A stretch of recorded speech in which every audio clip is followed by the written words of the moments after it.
ሰው ሲጣላ ከነቤተሰቡ እንደሚጣላ ቅዱስ ያሬድ ለኢትዮጵያ ቤተክርስቲያን የተሰጠ በረከት ብቻ ሳይሆን ቅዱስ ያሬድ የኢትዮጵያ ቤተክርስቲያንን ከቀደሙት ከሐዋርያነ አበው ከሊቃውንት ከቅዱሳን ጋር ያገናኘ ድልድይ ነው ማለት ነው። ማህሌተ ጽጌ የተባለ ስሙ ማህሌተ ጽጌ የሆነውን ማህሌት እዘምራለሁ ወይም አመሰግናለሁ ሲል እናገኛለን።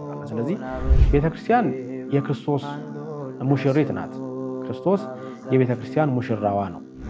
አበቦች ካላቸው ጠንካራ ምሳሌነት ባሻገር ደግሞ አበቦች ያላቸው የራሳቸው ደካማ ጎን አለ። ከነዚህ ከደካማ ጎናቸው የሰው ልጅ መማር ይችላል።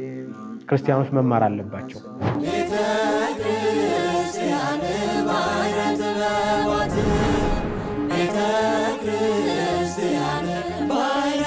በስመ አብ ወወልድ ወመንፈስ ቅዱስ አሐዱ አምላክ አሜን።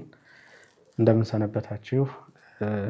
እንግዲህ ወሩ ወርሃ ጽጌ እንደመሆኑ መጠን ስለ ወርሃ ጽጌና ስለ አባ ጽጌ ድንግል ድርሰት ማህሌተ ጽጌ እንዲሁም ሌላኛው በዚህ ወር ስለሚከናወኑ ስለ ሰበካው ድንግል እና ስለ ስርዓተ አምልኮ በአጠቃላይ እንነጋገራለን። እግዚአብሔር አምላክ ለሁላችንም ጥበቡንና ምስጢሩን ማስተዋሉን ያድለን። ወርሃ ጽጌ ወይም ዘመነ ጽጌ በኢትዮጵያ ቤተክርስቲያን የስርዓተ አምልኮ አቆጣጠር መሰረት ከአራቱ ክፍለ ዘመናት መካከል አንዱ በሆነው በዘመነ መጸው የሚገኝ ንዑስ የክፍለ ዘመን ክፍል ነው። 40 ቀናትን የሚወስድ 40 ቀናት በውስጡ የያዘ ክፍል ነው። 40 ቀናት ነው ያሉት ማለት ከመስከረም 26 ከህዳር 5 ያሉትን ቀናት የሚይዝ ነው። እንግዲህ በዚህ ወቅት በኢትዮጵያ በተለይ ያው ስርዓተ አምልኳችን የተሰራው የኢትዮጵያ ቤተክርስቲያንን ማዕከል አድርጎ ስለሆነና የኢትዮጵያን መልክዓ ምድር የኢትዮጵያን የአየር ሁኔታ አየር ጠባይ ማዕከል አድርጎ ስለተሰራ በኢትዮጵያ በተለይ በዚህ ወቅት የክረምቱ ተገባዶ በጋው የሚገባበትና በመጀመሪያው ደግሞ በበጋው መጀመሪያ ጊዜ አበቦች በምድር ላይ የሚታዩበት ወቅት ነው። ስለዚህ ይህንን ወቅት በተለይ በኢትዮጵያ ታላቁ ሊቅ ቅዱስ ያሬድ ለኢትዮጵያ ቤተክርስቲያን ብርሃን ሆኖ የስርዓተ አምልኮ ንድፍ ሰሪዋ የሆነው ቅዱስ ያሬድ ይሄንን ወቅት ከአበቦች ጋር ማገናኘት የስርዓተ አምልኮውን ጉዳይ በሙሉ ስለ ስርዓተ አምልኮ ትርጉም፣ ስለ አበቦች ትርጉም ይሄን አስመልክቶ ደግሞ ከቤተክርስቲያንና ከቅድስት ድንግል ማርያም ጋር ከነገረነት ጋር ያለውን ተዛምዶ እያሰበ እያሳየ በስርዓተ አምልኮ በመዝሙርነት ተጠቅሞታል ማለት ነው። ስለዚህ ይሄንን ወቅት ቤተክርስቲያን በስርዓተ አምልኮዋ ዘመነ ጽጌ ብላ ታስበዋለች። ይሄ ዘመነ ጽጌ የአበባ ወቅት ነው። ቅድም እንደተባባል ነው የአበባ ወቅትነቱ በምድር ላይ በኢትዮጵያ መልክዓ ምድር ውስጥ እንግዲህ የሚታየው በዚህ በአየር ንብረቱ መለወጥ ምክንያት የሚከሰት ጉዳይ ነው። አበቦች በምድር ላይ ይታያሉ። በተለያየ ቦታ አበቦች ይገኛሉ በዚህ ወቅት። ከዚህ ወቅት ውጭ የሚገኙ አበቦች የሉም ማለት አይደለም። ግን በዚህ ወቅት በተለየ ሁኔታ በምድር ላይ ያሉ እጽዋት በሙሉ አበባ የሚያወጡበት ወቅት ነው። እንግዲህ አበባ ከፍሬ የሚቀድም ነገር ነው። አበባ ከወጣ በኋላ ነው እጽዋት ፍሬ የሚያስገኙት። ፍሬ ለማስገኘት አስቀድመው አበባ ያሳያሉ። ስለዚህ ይሄንን በምድር ላይ የሚታየውን አበባ በማየት ቅዱስ ያሬድ ኢትዮጵያዊ ሊቅ ከስርዓተ አምልኮ ጋር በማዛመድ በተዘምዶ መስራት በቤተ ክርስቲያን የምንጠቀምበትን ይሄንን ወቅት ዘመነ ጽጌ ብሎ ሰይሞታል ማለት ነው። ቅዱስ ያሬድ ይሄንን ከየት ነው ያመጣው ከተባለ በቀደመችው ቤተክርስቲያን እንግዲህ አዳም ከእግዚአብሔር ጋር ከተጣላ በኋላ ከገነት ሲባረር አንዱ ከአዳም ጋር የተጣላው ስነ ፍጥረት ጭምር ነው። እግዚአብሔር ከአዳም ጋር ተጣላ ማለት ወይም አዳም ከእግዚአብሔር ተለየ ማለት ስነ ፍጥረት ከአዳም ተለየ ማለት ጭምር ነው። ስለዚህ ስነ ፍጥረትና አዳም መገናኘት አቁመው ነበር። በስነ ፍጥረትና በአዳም መካከል ያለው ግንኙነት ተቋርጦ ነበር። በስነ ፍጥረትና በአዳም መካከል ያለው ግንኙነት መቋረጡን ለማሳየት ለምሳሌ በኖህ ዘመን የጥፋት ውሃ ወርዶ ሰውንም ምድርንም ሲያጠፋ እንመለከታለን። ያጠፉ የሰው ልጆች ናቸው፣ በኖህ ጊዜ የነበሩ ሰዎች ናቸው። ግን ደግሞ የጥፋት ውሃ ምድርን በሙሉ ሲያጠፋ እንመለከታለን። በሰው ምክንያት ምድር ስትጠፋ እንመለከታለን። ይሄ የሆነበት ትልቁ ምክንያት እንግዲህ በኢትዮጵያ ሊቃውንት አነጋገር ሰው ሲጣላ ከነቤተሰቡ እንደሚጣላ ሰው ለምሳሌ የቤቱ አባወራ ሲጣላ ልጆች፣ ሚስት እነዚህ በሙሉ ከሌላው ጋር እንደማይገናኙ ሁሉ በቤተሰብ ልማድ ስነ ፍጥረት በአጠቃላይም በአዳም ምክንያት ከእግዚአብሔር ተለይቶ ነበር። አዳምንም ጭምር ከስነ ፍጥረት ርቆ ነበር። እንግዲህ በስነ ፍጥረት ስንማር እንደምናውቀው ሁላችንም አዳም እጽዋትን ይንከባከባል። በገነት ያሉ እጽዋትን እንዲንከባከባቸው ከምድር ቡቃያም እንዲመገብ ነው አስቀድሞ ከእግዚአብሔር የተነገረው። የተባረከውም ለዚህ ነው። ከዚህ ውጭ ደግሞ በምድር ላይ ያሉትን አራዊት፣ እንስሳት በሙሉ አዳም ስም ይሰጣቸው ነበር፣ ስም ይሰይምላቸው ነበር። አዳም ስም ይሰይምላቸው ነበር ማለት አዳም ባህሪያቸውን ያውቅ ነበር ማለት ነው። እንግዲህ ስም ሲሰየም ከባህሪ ጋር የተገናኘ ጉዳይ ስለሆነ የሚነሳው እንስሳቱን በየባህሪያቸው ወደ እሱ ዘንድ እየመጡ ስማቸውን ይቀበሉ ነበር። በአዳምና በእንስሳት መካከል ያለው ግንኙነት የተባረከ ግንኙነት ነበር ማለት ነው። በአዳምና በምድር መካከል ያለው ግንኙነትም እንዲሁ የተባረከ ነበር። አዳም ገነትን የሚንከባከብ ከምድር ቡቃዮች የሚመገብ ምድርን ወደ እግዚአብሔር አቅርቦ የሚያስባርክ በምድርና በእግዚአብሔር መካከል የነበረ ካህን ነው። አንዱ የአዳም ክብር፣ አንዱ የአዳም ስልጣን ክህነት ስለሆነ ማለት ነው። ስለዚህ አዳም ከእግዚአብሔር ጋር በሚኖርበት ጊዜ እነዚህ ፍጥረታት በሙሉ ከአዳም ጋር ያላቸው ተዘምዶ ያላቸው ግንኙነት የተባረከ ግንኙነት ነው። ልክ ከአዳም ጋር ያላቸው ግንኙነት እንደተባረከ ሁሉ ደግሞ አዳም በእሱ አማካኝነት ስነ ፍጥረትን በሙሉ ከእግዚአብሔር ጋር ያገናኛል፣ ያስባርክ ነበር ማለት ነው።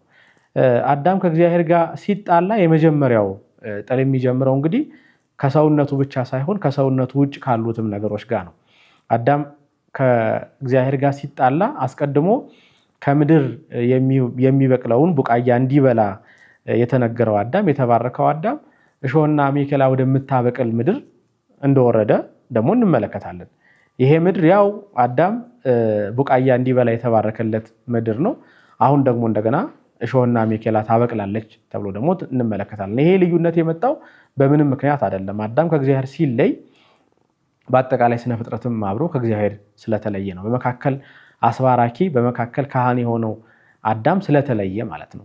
እንስሳትም እንደዚሁ ከሱ ዘንድ እየመጡ ስማቸውን የሚቀበሉ ስም የሚወጣላቸው የነበሩ እንስሳት እንደዚሁ ደግሞ አዳምን የሚያሰድዱ አዳምን የሚያስጨንቁ ሆነው እናገኛቸዋለን። አዳም ሲፈራቸው ሲሸሸግም እንመለከታለን።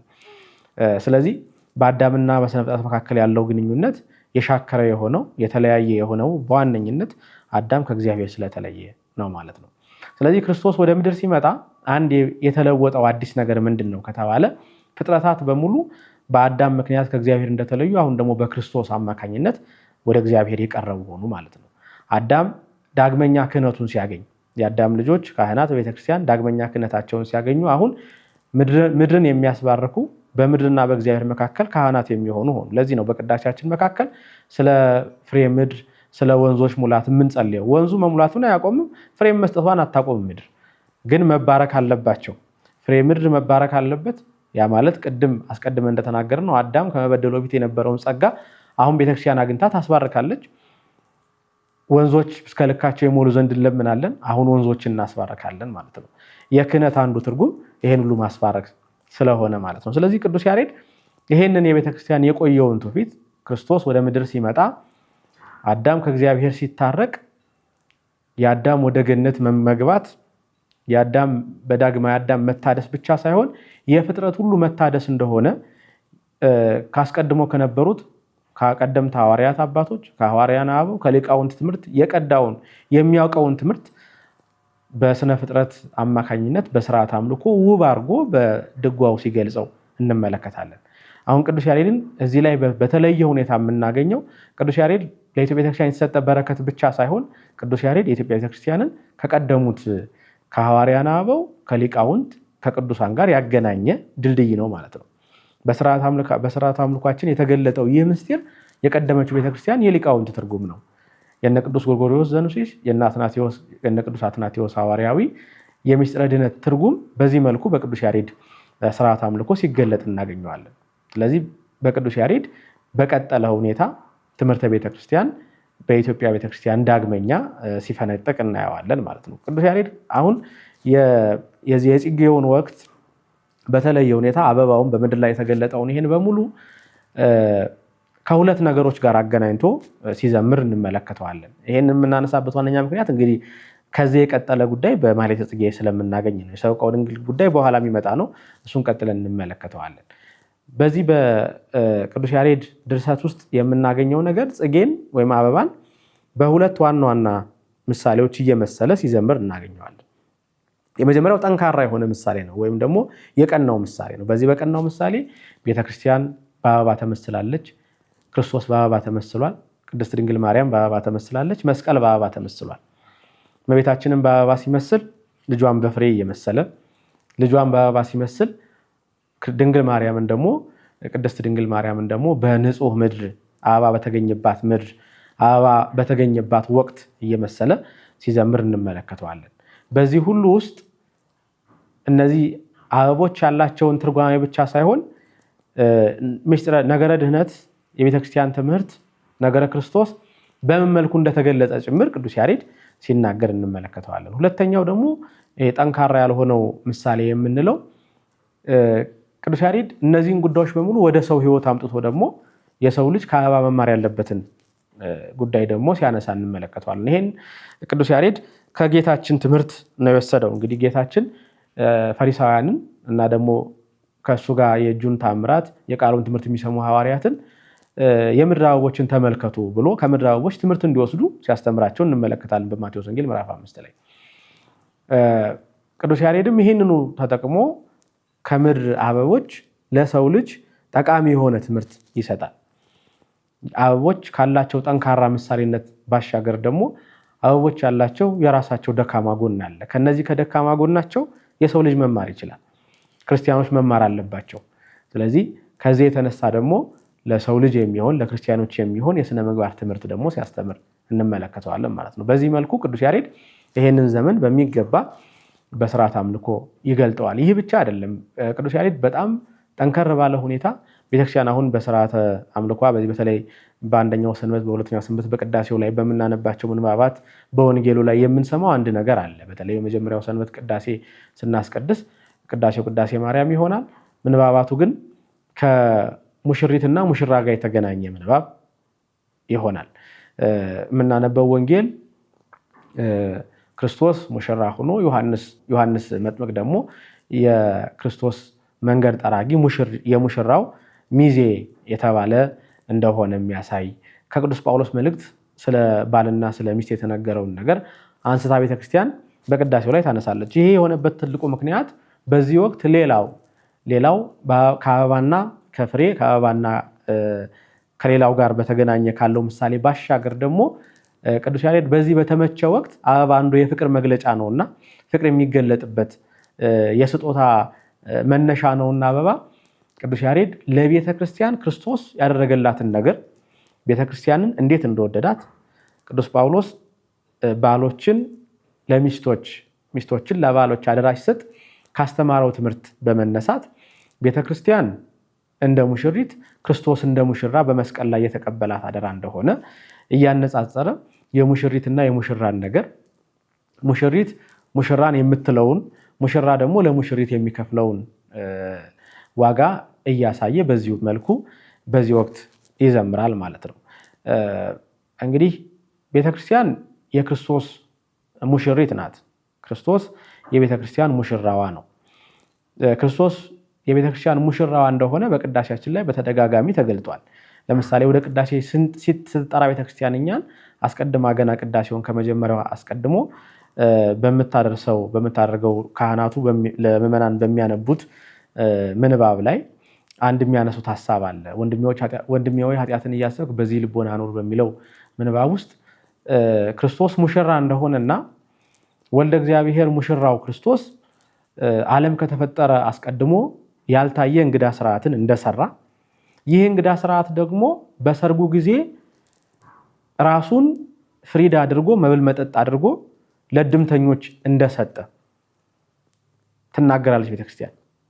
አሁን በቅዳሴው የማቀርበው እያለች ቤተክርስቲያን አሁን በቅዳሴው የማቀርበው ይህንኑ ክርስቶስ ለሙሽራይቱ ቤተክርስቲያን አንድም ደግሞ ቤተክርስቲያን ለተባለች ለምእመን ቤተክርስቲያን ሲባል አንዱ የምእመን መጠሪያ ነውና ሙሽሪት የተባለች ምእመን ከምእመን ጋር ይዋሃድ ዘንድ ስጋውን እንደቆረሰ ደሙን እንዳፈሰሰና በዚህም ምእመንን እንደጠራት ከምእመን ጋር እንደተወዳጀ የሌላ የበግ የጊደር የላም መስዋዕት ሳይሰዋ ደም ሳያፈስ ስጋ ሳይቆርስ የራሱን ስጋ ቆርሶ የተከበረ ስጋውን የከበረ ደሙን አፍስሶ ምእመንን ቤተክርስቲያንን ከራሱ ጋር እንዳዋሃዳት ትናገራለች። አንዱ በቅዳሴው የሚገለጠው ምስጢር ይሄ ምስጢር ስለሆነ ክርስቶስ ሙሽራው ቤተክርስቲያን ሙሽሪትን የተወዳጀበትን ምስጢር ስለሚገልጽ በዚህ ወቅት በዚህ በዘመነ ጽጌ ወቅት በቅዱስ ያሬድ ድጓ አንዴ የምናገኘው ትልቁ ትምህርት ይህ ቤተክርስቲያን በክርስቶስ የደም ፈሳሽነት የሥጋ ተቆራሽነት ከሱ ጋር እንደተዋሃደችና ሙሽሪት እንደሆነች የሚያሳይ ነው። ቅዱስ ያሬድ ይህን በመሰለ መልኩ የጽጌን ወቅት ይገልጸዋል። እስቲ የተወሰኑ ምሳሌዎችን እንመልከት። በተለይ ከዚህ ከአብይ ከሆነው ምሳሌ ከጠንካራው ምሳሌ በኋላ በማኅሌተ ጽጌ የምናነሳቸው ምሳሌዎች ስላሉ እንተውና ንዑሳን ከሚባሉት ምሳሌዎች መካከል ቅዱስ ያሬድ ካነሳቸውና ለእኛ ሕይወት ከሚሆኑት መካከል የተወሰኑትን እናንሳ። ለምሳሌ በቅዱስ ያሬድ ድርሰት አንድ የምናገኘው ወጽጌ ገዳምኒ በጊዜሁ ያሃልፍ፣ አበቦች በጊዜያቸው መጥተው በጊዜያቸው ይሄዳሉ። ዛሬ የምናያቸው ምድር ላይ ያሉ አበቦች በሙሉ ጊዜያቸውን ጠብቀው ነገ ረጋፊ ነው የሚሆኑት። ፍሬ ከተገኘ እጹ እሰየው ፍሬ አስገኝቷል። ካላስገኘ ግን ፍሬም ሳይገኝ ያ እጽ ፍሬም ሳያስገኝ አበባውን በጊዜ ደግሞ ሲረግፍ እንመለከተዋለን። ቅዱስ ያሬድ ይሄንን ተመልክቶ ከኛ ሕይወት ጋር ያነጻጽረዋል። ወጽጌ ገዳምኒ በጊዜው ያሃልፍ፣ የምድር አበባ በጊዜው ያልፋል። የምድር አበባ በጊዜ የሚያልፍ ከሆነ የሰው ልጅ ሕይወት በጊዜ የሚያልፍ ነው ማለት ነው። አንዱ የጊዜ መቁጠሪያ ዘመናትን የምንቆጥርበት ዋነኛ ምክንያት ዕለተ ሞታችን ያው እንግዲህ የእኛን መወለጃ ጊዜ ባከበርንበት ቅጽበት ወደ ሞት የበለጠ እየተጠጋ መሆናችንን እናስባለን። ምክንያቱም እድሜ በጨመርን ቁጥር የበለጠ ወደ ሞት ነው እየተጠጋን ያለነው። ይሄ ብቻ አይደለም፣ የምድር እድሜ በጨመረ ቁጥርም የሚጠበቀው ወንስቴፍ ወትንሣኤ ሙታን ትንሣኤ ሙታንን ተስፋ እናደርጋለን ብለን እንደተናገረን የሚጠበቀው የክርስቶስ መምጣትም እየቀረበ ነው የሚሄደው። የዚህ ዓለም ማለፍ የክርስቶስ መምጣት እየቀረበ ይሄዳል። ስለዚህ ጊዜያት የሚነግዱት ወደ አንድ ቦታ ነው። የዓለም ታሪክ ከአንድ ጀምሮ ወደ ሆነ ቦታ የሚሄድ ነው። ሌላ ታሪክ የላትም ዓለም። የዓለም ታሪክ የሚጀምረው በስነ ፍጥረት ነው፣ የሚጨርሰው በክርስቶስ መምጣት ነው። የዓለም ታሪክ ስነ ፍጥረት ሲጀመር ይጀምራል። ምክንያቱም የሚታወቀው የዓለም ታሪክ ሌላው ታሪክ በሙሉ ይሄ ዝም ብሎ የሚገባ በመሃል የሚገባ ታሪክ ነው እንጂ የዓለም ታሪክ ትክክለኛው የዓለም ታሪክ ስነ ፍጥረት የተፈጠረበት ያ የሰባቱ ቀን ጊዜ አለ። ከዛ ጀምሮ ክርስቶስ ወደ ምድር የመጣበት ዓለምን ያዳነበት፣ በመጨረሻ ደግሞ ክርስቶስ ዳግመኛ መጥቶ ዓለምን የሚያሳልፍበት ይህ ነው የዓለም ታሪክ። ስለዚህ የሚሄደው የዓለም ታሪክ የሚነጉደው ጊዜ የሚሄደው ወደ አንድ ቦታ ነው፣ ወደ ክርስቶስ መምጣት፣ ወደ ዓለም ማለፍ፣ ወደ ዓለም መጠቅለል ነው የሚሄደው።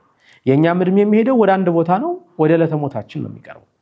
ስለዚህ ጊዜያችን የሚያልፈው ወደ ዕለተ ሞታችን ነው። የዚህ ምድር ጊዜ የሚያልፈው ደግሞ ወደ ክርስቶስ መምጣት ነው።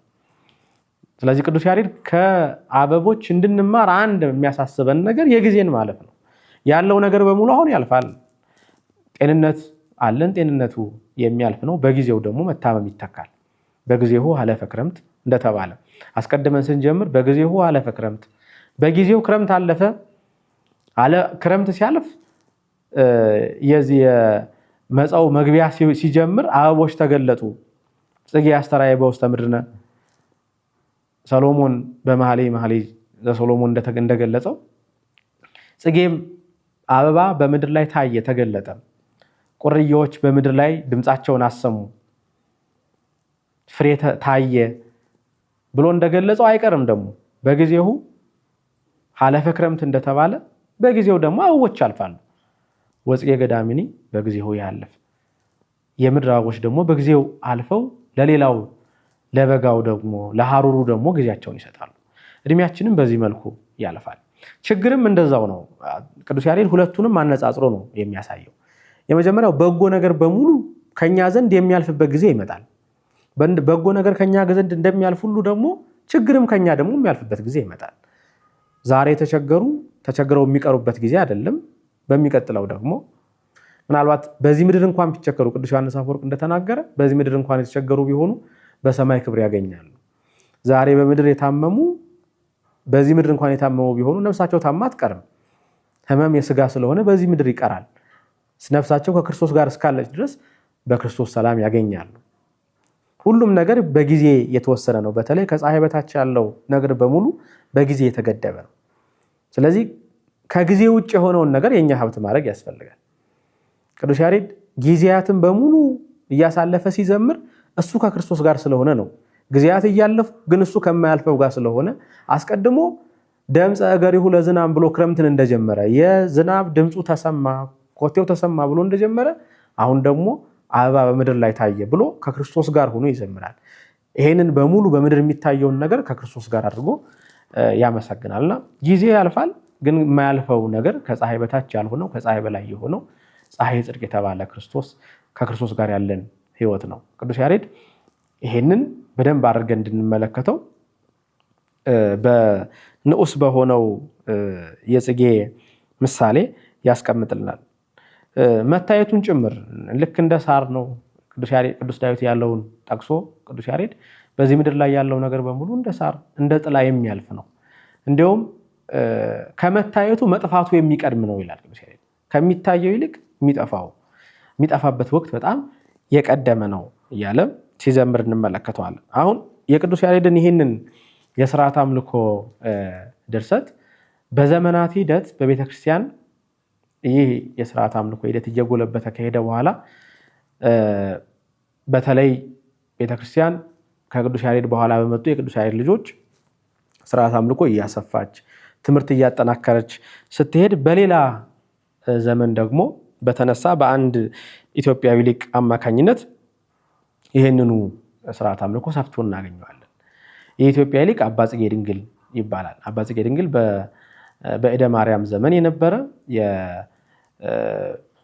በተለይ ከአይሁዳዊ ቤተሰቦች የተገኘ እንግዲህ በኢትዮጵያ ፈላሻ ወይም ካይላ የምንላቸው ከእስራኤል ፈልሰው የመጡ በኢትዮጵያ የነበሩ ተሂዶን የሚያምኑ በተሂዶ የሚያምኑ ሰዎች እንደነበሩ ይታወቃል በታሪካችን እና ከነዚህ ትውልድ የተወለደ ስሙ አስቀድሞ በነበረው የአይሁድ አጠራር መሰረት ዘካርያስ የተባለ በኋላ በአባ ዜና ማርቆስ አማካኝነት ተጠምቆ ስሙ አባ ጽጌ ድንግል ወይም አባ ጽጌ ብርሃን እየተባለ የእመቤታችንን ወዳጅ እናገኛለን።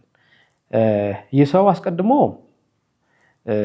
አይሁዳዊ እንደነበር እንግዲህ እንመለከታለን በታሪኩ። አይሁዳዊ ሆኖ ሳለ በልጅነቱ ወደ አንድ ደን ወደ አንድ ጫካ ገብቶ የእመቤታችንን በስዕል ያጌጠች በአበባ ያጌጠች ስዕል እንደተመለከተ ከሱ ጋር የነበረው አይሁዳዊ ጓደኛው ይህች የክርስቲያኖች አምላክ ናት ብሎ በያዘው ጭራሮ እንጨት እንደመታት ያችን ስዕል ከመታት በኋላ ግን ወዲያውኑ እንደሞተ እንደወደቀ ይሄንን አይቶ አባ ጽጌ ብርሃን ያኛው ዘካርያስ እንደፈራና ከዛ በኋላ ግን እድሜው ለትምህርት ከደረሰ በኋላ ወደ አባ ዜና ማርቆስ ገዳም ሄዶ ከዜና ማርቆስ ዘንድ ክርስትናን ተምሮ አስቀድሞ የነበረውን የብሉዩን ታሪክ ያውቅ ነበርና ትምህርት ያውቅ ነበርና ወደ ክርስትና ተመልሶ ተጠምቆ አባ ጽጌ ብርሃን ከተባለ በኋላ ያችን ስዕል ለአባ ዜና ማርቆስ አሳይቶ ከዛ ከነበረበት ስዕሏ ከነበረችበት ከደን ውስጥ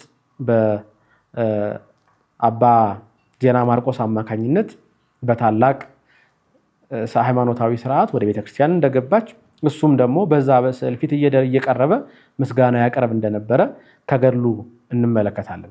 አባ ጽጌ ብርሃን በኋላ ከአባ ገብረ ማርያም ዘደብረሃንታ ከሚባል ጓደኛው ጋር በመሆን ሁለቱም በዚህ በጽጌ ወቅት ይሄንን የቅዱስ ያሬድን የዜማ ስርዓት በመከተል ቅዱስ ያሬድ አበባን እያነሳ ከአበባ እየመሰለ ድንግል ማርያምን ልጇን መስቀልን ቤተክርስቲያንን እንዳመሰገነ በድጓው ያውቁ ነበርና በተለየ ሁኔታ ደግሞ ልክ እንደ መዝሙረ ዳዊት ያለ 150 ስንኞች ያሉት አንድ ድርሰት ደርሰው ለቤተክርስቲያን አበረከቱ። ይህ ድርሰት አሁን ቅዳሜ ለእሑድ ምንጊዜም በዚህ በጽጌ ወቅት የምንቆመው ማኅሌተ ጽጌ ይባላል። 150 ስንኞችን የያዘ ነው። ከ150 ውጭ ያሉትን በኋላ ያመጡ ሊቃውንት የጨመሯቸው እንደ መርገፍ የሆኑ አሉ። ከዛ ውጭ ግን በአጠቃላይ 150 የሆነ ስንኝ እናገኛለን በዚህ በአባ ጽጌ ድንግል ድርሰት በማኅሌተ ጽጌ ውስጥ። ይህን ማኅሌተ ጽጌን እንግዲህ አስቀድሞ በዛው በዜና ማርቆስ ገዳም በጽጌ እየተገኙ ይቆሙት ነበር፣ በማኅሌት ይገለገሉበት ነበረ። አባ ጽጌ ብርሃንም አባ ገብረ ማርያም ዘደብረሃንታም በአንድ ላይ ሆነው ያመሰግኑበት ነበር። በዚህ ወቅት የአቡነ ዜና ማርቆስ ወይም አባ ዜና ማርቆስ ስራቸው የነበረው ማዕጠንት ይዘው ያችን ከዱር የተገኘችውን በአበባ ያጌጠችውን ያችን ስዕል እያጠኑ እያወጡ ያሳዩ ነበር። ዛሬ ልክ ከቤተ መቅደስ ሁለቱን ወረቦች ስንወርብ አስቀድሞ ያለውን ልጇን ይዛ ወደ ቤተ መቅደስ መግባቷን የሚያመለክተውን እንዘ ተሐቅፍዮ የተባለውን ወረብ፣ ሁለተኛ ደግሞ ለሰማዕታት አክሊላቸው በተለይ ደግሞ የሰማዕታት ሁሉ መነሻ መጀመሪያ ከነበሩትና በተጋድሎ ኮከብ ከተባሉት መካከል አንዱ የሆነው የታላቁ ሰማዕት የሊቀ ሰማዕታት የቅዱስ ጊዮርጊስ የክብሩ መገለጫ ድንግል ማርያም እንደሆነች መመኪያው ድንግል ማርያም እንደሆነች በምንዘምርበት በምንወርብበት ጊዜ ከቅዱስ ጊዮርጊስ የከበረ ስዕል ጋር በመሆን የቅድስት ድንግል ማርያም ምስለ ፍቁር ወልዳ ወጦ ቤተ መቅደስ ይዞራል። ማዕጠንት ካህናት ያጥናሉ። ይህ የሆነው አስቀድሞ ከነበረው በዜና ማርቆስ ገድል ላይ እንደተገለጠው አቡነ ዜና ማርቆስ ያደረጉት ከነበረው በመነሳት ነው ማለት ነው። ስለዚህ የቅዱስ ያሬድን የጽጌውን አደራረስ የጽጌውን ስርዓት አምልኮ በቀጠለ ሁኔታ ኢትዮጵያውያን ሊቃውንት እነዚህ ሁለቱ አባ ጽጌ ብርሃንና አባ ገብረ ማርያም ዘደብረሃንታ ቀጥለው ማኅሌተ ጽጌ የተባለ አዲስ ድርሰት ደርሰዋል ማለት ነው። ይህ ማኅሌተ ጽጌ ሲጀምር እንዲህ ብሎ ይጀምራል። ጽጌ አስተርአየ ሰሪጾ ማጽሙ ለዘአምሐኪ ጽጌ ለገብርኤል በይነ ሰላሙ። ይህ እንግዲህ በታምረ ማርያም ከሚገኙት ታሪኮች መካከል አንዱ የሆነው አበባ ይዞ ያመሰግናት የነበረው ዲያቆን ካረፈ በኋላ ከሞተበት ከአጽሙ ላይ ከአፉ አበባ እንደበቀለ ከሚያሳየው ታሪክ ጋር የተገናኘ ነው። የአባ ጽጌ ድንግል ድርሰት የሆነው ማኅሌተ ጽጌ በአጠቃላይ 150ውንም ተከትለን ብንሄድ እንግዲህ ከየትኛው ተአምር ጋር እንደሚሄድ የትኛውን ተአምር እንደተጠቀሙት ማወቅ ባንችልም ቅሉ ግን ተአምራቱን እየፈለግን ካገኘናቸው ከተአምረ ማርያም ጋር የተገናኘ እያንዳንዱ ሁሉ ከተአምረ ማርያም ጋር የተገናኘ ሆኖ እናገኛቸዋለን። ስለዚህ ልክ የተአምረ ማርያም እንደ መርገፍ አድርገን ልናያቸው እንችላለን ማለት ነው። ይህም ከተአምራቱ መካከል ከሆነው ከአንዱ ጋር የሚገናኝ ነው። ወበእንተዝ ማርያም ሶባሃ ወዘን ይማዛ ጣዕሙ ወበእንተዝ ማርያም ሶባሃ ወዘን ይማዛ ጣዕሙ ለተአምርክ የአህሊ እሙ ማኅሌተ ጽጌ ዘይሰማይ ስሙ። የተአምርሽ መዓዛ በሸተተኝ ጊዜ የተአምርሽ መዓዛ ባወደኝ ጊዜ ለተአምርሽ ማኅሌተ ጽጌ የተባለ ስሙ ማኅሌተ ጽጌ የሆነውን ማኅሌት እዘምራለሁ ወይም አመሰግናለሁ ሲል እናገኘዋለን። ስለዚህ መግቢያው ላይ እንዳስተዋወቀን በራሱ ድርሰቱ ለእመቤታችን ተአምር የተዘመረ መዝሙር ነው ማለት ነው። የተደረሰ ድርሰት የተዘመረ መዝሙር እንደሆነ የሚያሳይ ነው። ተአምሩን ቅድም እንዳልኳችሁ ከየትኛው መጽሐፍ ከየትኛው የተአምር ስብስብ መጽሐፍ ጋር አስተያይተው እንደጻፉት አሁን መረዳት ባንችልም ቅሉ ያንን ተአምር ማግኘት ስለማንችል ግን አንዱን ከአንዱ እየፈለግን ብንመለከተው በተአምረ ማርያም ከተጠቀሱ ተአምራት በመነሳት የተደረሰ ድርሰት ነው።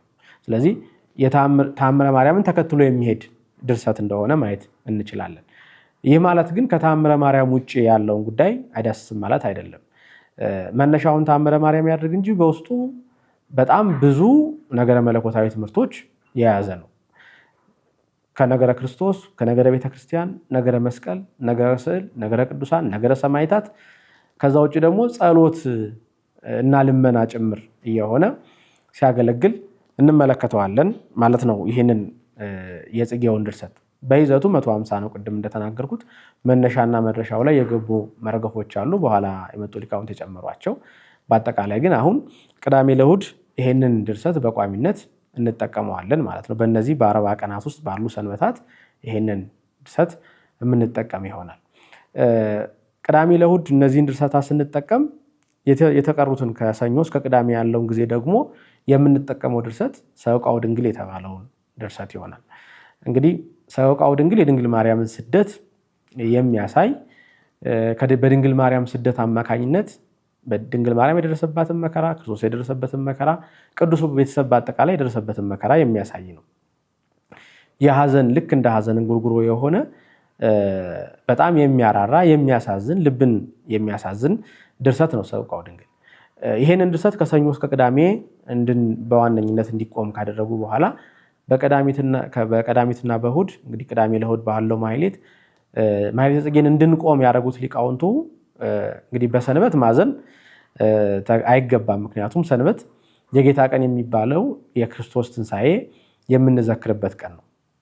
ስለዚህ በዚህ ቀን ቤተክርስቲያን የደስታ ቀን ነውና በደስታ የምትውልበት ቀን ስለሆነ በዚህ ቀን በተለየ ሁኔታ በድንግል ማርያም ተአምር የምንዘምረው ቅድም እንዳለ ለድንግል ማርያም ተአምር እዘምራለሁ እንዳለ ያ የተአምርሽ መዓዛ ባወደኝ ጊዜ እዘምራለሁ ብሎ እንደተናገረ ደራሲ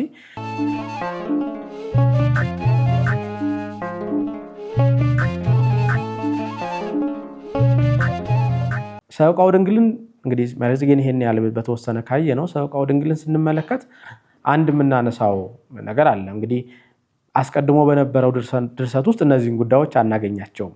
የእመቤታችንን ስደት በተመለከተ የተደረሰው ድርሰት በኋላ ዘመን የተደረሰ ድርሰት እንደሆነ ይገመታል። ሰቆቃወ ድንግል የእመቤታችን ስደት ሐዘን ልክ ኤርምያስ ነብየ በካይ የተባለ ለወዳጆቹ ለእስራኤላውያን የሚያለቅስ የሚያዝን የተባለ ኤርምያስ ሰቆቃወ ኤርምያስ ተብሎ በተጻፈው መጽሐፉ እንደምናውቀው ስለ ወገኖቹ እንደሚያዝን እንዳዘነ እንዳለቀሰ ሁሉ ደራሲ ስለ ድንግል ማርያም ስደት ስለ ድንግል ማርያም መከራ እና ስለ ልጇ በአጠቃላይ ልጇ ስለደረሰበት መከራ ከእሷ ጋር በመሆን ስለደረሰበት መከራ የሚያዝንበት የሚያለቅስበት ድርሰት ነው። ይህ ድርሰት ሰቆቃወ ድንግል በተለየ ሁኔታ ድርሰቱ በኢትዮጵያ ቤተክርስቲያን ታሪክ ከቅዱስ ያሬድ በኋላ በመጡ ሊቃውንት የተደረሰ እንደሆነ የሚገመት ነው። ከቅዱስ ያሬድ በኋላ ከመጡ ሊቃውንትም ደግሞ በጣም ቀረብ ብሎ የተደረሰ ድርሰት እንደሆነ ይታሰባል። ደራሲያኑን በተመለከተ እነማን ናቸው ለሚለው ግልጽ የሆነ ነገር አናገኝም። በአጠቃላይ ወደ 4 አበው ተጠቅሰው እንመለከታለን። የመጀመሪያው አባ ገብረ ኢየሱስ ዘደብረ ሞጊና ናቸው።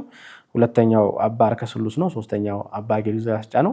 የመጨረሻው ደግሞ ቆላሹም ዮሐንስ ዘተንቤን የተባለው አባት ነው። እነዚህ 4ቱ ደርሰውታል ተብሎ በተለያየ ሁኔታ ሲጠቀስ እንመለከተዋለን። አስቀድመን ግን ስደትን በተመለከተ ያለውን ሁኔታ ለመመልከት እንሞክር። ምክንያቱም የእመቤታችንን ስደት በተመለከተ የተገኙት ድርሳናት ከየት የመጡ ናቸው የሚለውን ማየት ስለሚገባ እንግዲህ እመቤታችን እንደተሰደደች በማቴዎስ ወንጌል ምዕራፍ 2 ከቁጥር 13 እስከ 23 ባለው ላይ ቅዱስ ማቴዎስ ቅዱስ ቤተሰብ ከእስራኤል ከኢየሩሳሌም ከገሊላ ወጦ እንደተሰደደ ወደ ግብፅ እንደወረደ ይነግረናል። ከዛ ደግሞ ከግብፅ ሲመለስ ወደ ገሊላም ሲገባ ይነግረናል። በመሃል ምን እንደሆነ መጽሐፍ ቅዱስ አይነግረንም፣ ወንጌል አልነገረንም።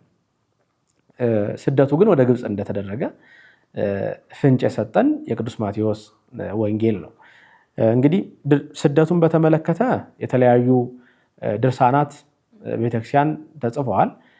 በተለይ ደግሞ ከወንጌል ውጭ ከተጻፉት መካከልና ቀደምት ከሆኑት ድርሳናት መካከል የሚታወቀው ፕሮቶ ኢቫንጌሊዮን ኦፍ ጄምስ የተባለው ቅዱስ ያዕቆብ ጽፎታል ተብሎ የሚታሰበው የድንግል ማርያምን የዘር ሐረጓን ልደቷን ከዛ ደግሞ የክርስቶስን ልደት እና ስደቱን የሕፃንነት ታሪኮችን በሙሉ የያዘው መጽሐፍ በዋነኝነት እንደ አብነት ይጠቀሳል። ከዛ በኋላ ከመጡት ሊቃውንት መካከል በተለይ በሶሪያና በግብፅ በኢትዮጵያ ቤተክርስቲያን ደግሞ ታዋቂ የሆነው የቅዱስ ቴዎፍሎስ ዘእስክንድርያ የእስክንድርያው ሊቀ ጳጳስ የሆነው ቴዎፍሎስ የደረሰው በእኛ ራእየ ቴዎፍሎስ የተባለው ድርሰት በውጭ ቋንቋ ደግሞ ቪዥን ኦፍ ቴዎፈል የሚባለው ድርሰት እናገኛለን። ከዛ ደግሞ ሶስተኛ የምናገኘው ልክ እንደ ራእየ ቴዎፍሎስ ሁሉ ራእየ ጢሞቴዎስ የተባለ ጢሞቴዎስ ዛሬው ጥሪት አይደለ ሌላ ጢሞቴዎስ የቅዱስ የእስክንድርያ ሊቀ ጳጳስ የጻፈው ድርሰትም አለ። በእኛም ይሄ ድርሰት ራእየ ቴዎፍሎስ ተብሎ እናገኘዋለን። ሶስተኛ በእኛ ቤተክርስቲያን ከሚታወቀው መካከል ነገረ ማርያም የተባለ በጎንደሮች ዘመነ መንግስት ከግብፅ እንደተተረጎመ የሚገመት በአዲያም ሰገድ ኢያሱ አማካኝነት የተጻፈ መጽሐፍ አለ። እነዚህ መጽሐፍት በአጠቃላይ የድንግል ማርያምን ስደት የሚያትቱ የሚያሳዩ ሆነው እንመለከታቸዋለን። በማቴዎስ ወንጌል ከተጻፈው መነሻና መድረሻውን ካሳየን የማቴዎስ ወንጌል ውጪ ወዴት እና ደግሞ እንዴት ተሰደደች የሚለውን ለማሳየት እነዚህ መጽሐፍት ይጠቁሙናል ማለት ነው። በተለይ ከአዲያም ሰገድ ኢያሱ ዘመን በኋላ በአዲያም ሰገድ ኢያሱ የነገረ ማርያም ትልቁ አሁን በጎንደር በምትገኘው በቁስቋም የሚገኘው መጽሐፍ የሚያሳየን ከስዕላት ጋር በአማሩ ስዕላት ያስጌጠ ትልቅ መጽሐፍ ነው። መጽሐፍ ከዚህ ከመጽሐፉ ጋር በተያያዘ ደግሞ አብሮ የቁስቋም ቤተክርስቲያን በዛው በጎንደር እንደተተከለ ከደብረ ቁስቋም ከግብፅ አፈር ተጭኖ በአህያ በገመል ተጭኖ ከመጣ በኋላ በዛ ቤተክርስቲያን ተደርጎ ያ ደብረ ቁስቋም በግብፅ ያለችው ደብረ ቁስቋምን አስመስለው አዲያም ሰገድ ኢያሱ በጎንደር እንደሰሩ ታሪክ ይናገራል። እነዚህ በአጠቃላይ የድንግል ማርያምን ስደት የምናይባቸው መጻሕፍት ናቸው። ምክንያቱም አስቀድመን እንዳልነው በቅዱስ ያሬድ የዜማ መጻሕፍት ውስጥ የምናገኘው በዘመነ ጽጌ የምናገኘው የምስጋና ትምህርት በአጠቃላይ ከአበባና ከፍሬ ጋር በተገናኘ የሚታይ ነው። ከዛ በኋላ የመጣው ደግሞ እንደ ሰቆቃወ ድንግል የመሳሰሉ ድርሳናት ደግሞ በተለየ ሁኔታ ደግሞ በዚህ ወቅት መታሰብ ያለበትን የእመቤታችንን ስደት ሲያሳዩን እንመለከታለን ማለት ነው። የእመቤታችንን ስደት በዚህ ወቅት የተደረገ ስደት አይደለም። በነገራችን ላይ የእመቤታችንን ስደት ስንመለከት ስደቱ የሚጀምረው በጥር ወቅት ነው።